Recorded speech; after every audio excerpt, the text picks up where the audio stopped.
The best and most wanted seats in the theater are the front rows. It was always fascinating to me to notice that in a synagogue, the first row is usually the last one, or the least wanted, and the last one to be filled. Perhaps people are concerned about the length of a sermon, or don't want the rabbi to see them escaping on their phone from time to time. Perhaps it is something to do with privacy, or feeling safe near the exit door and not being spotted by shamashim or other congregants. Perhaps there are other reasons. But I think that now the relationship between a congregant and the service leader when we are online is different. There is no peer pressure. Nobody is on the spotlight. The relationship is, in a way, more honest and pure. You can turn your computer off at any moment, and I know that 100% of all of you who are watching this service online or later on as a recording are here because you want to be here. Nowadays, most of us have a luxury of a free choice. Many of us are free to choose what to do, which website to open, which online synagogue to go to, and what supermarket to shop in, whether online or in person. It was not that long ago that people had less freedom. I'm not talking about the time when significant proportion of humanity was slaves. I'm talking about the proportion of time people had to spend on work, which they didn't want to do, but they had to do for the living. Clay Shirky, an American writer, consultant and teacher on the social and economic effects of internet, wrote a book entitled Cognitive Surplus. In it, he focuses on describing the free time that people today have to engage with collaborative activities within the new media. Shirky wrote this book 2 years after its prequel called Here Comes Everybody, which relates to the topics of internet and organization of people. In it, Shirky argues that, I quote, as the internet radically reduces the costs of collective action for everyone, it will transform the relationship between ordinary individuals and the large hierarchical institutions that were a dominant force in the 20th century. This transformation of relationship between individuals is a concept Shirky builds on in Cognitive Surplus. A central concept he had in mind when writing it was in illuminating the difference between communal and civic values, and how the internet is a vehicle for both. In other words, he was interested in showing effusions of people pooling their spare time and talent and showing how we can create a culture that celebrates the creation of civic value, which is the power to change society. Modern technology serves people well and gives many of us a lot of free time, which Shirky calls cognitive surplus. How do we spend our free time?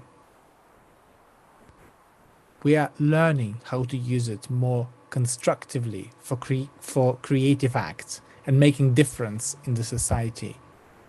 He acknowledges that the activities that we use our cognitive surplus for nowadays are not always positive change in the society. Sometimes we watch and create cat videos. Although the trend as a whole is leading to valuable and influential new forms of human expression. While all of internet use are legitimate of cognitive surplus, Shirky argues that the civic value that social media provides is what should be celebrated about the internet. We have a free gift which we are given by the modern technology. Most of us have it every day. The main question for Shirky, and indeed for all of us, is how do we choose to spend our free time? How do we use this gift? We have eaten and been satisfied. Are we grateful for what we have? Do we have more than we need? This week's Torah portion, Ekev, the Hebrew word Ekev, in this context means as a consequence of. From the start to end of this portion, the message is clear. Everything we do makes a difference. And someone is always watching and is deeply affected by what we do. It can be your neighbor, people around you, nature, God, or all of the above. If we take this message to the extreme, it means that whatever we do or don't do will always have consequences. Every moment of our lives is a test of how we choose to spend our time and resources we have. Remember how the Eternal One, your God, led you all the way in the wilderness these 40 years, to humble and test you in order to know what was in your heart. This verse became a platform for discussions and arguments among Torah commentators. One of the medieval Torah scholars suggested the following: God, who is all-knowing, requires no proof and no test. This trial is rather to prove to people themselves the limits of their own capacities. Over the 40 years in the wilderness, people received manna, a constant resource which sustained them. People didn't have to do anything to earn it. It was always there. So now, when people are about to enter the promised land, this resource will soon end. Therefore, people need to remember that good and safe times are there to prepare for the future times of crisis. We have eaten and been satisfied. Are we grateful for what we have? Do we use our gifts wisely? He humbled you, causing you to hunger, and then feeding you with manna, which neither you nor your ancestors had known, to teach you that people do not live on bread alone. This Tuesday, Beirut faced one of the strongest explosions in human history.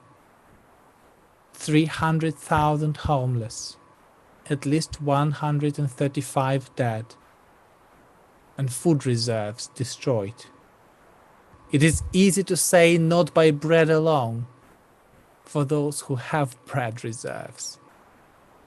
This week, 85% of grain stocks in Lebanon, which relies heavily on food imports, were destroyed by the explosion. This week, it is our turn to stand together with Lebanese people and support them with both words and deeds. Our world is going through the test of humanity, the test of compassion and the test of support for others, because we do not live by bread alone. This is one of the many tests we face today as humanity. But we also have many gifts. We have eaten and been satisfied. We should be grateful for the gifts we have. Do we use our gifts wisely? ואכלת ושבעת, וברכת את אדוני אלוהיך, we have been eaten and been satisfied. Help us to be responsive to the needs of others and to listen to their cry for food. Open our ears and our hearts so that you may share your gifts and help to remove hunger and want from the world. May the Most High Source of Peace grant peace to us and to all humanity, and let us say, Amen.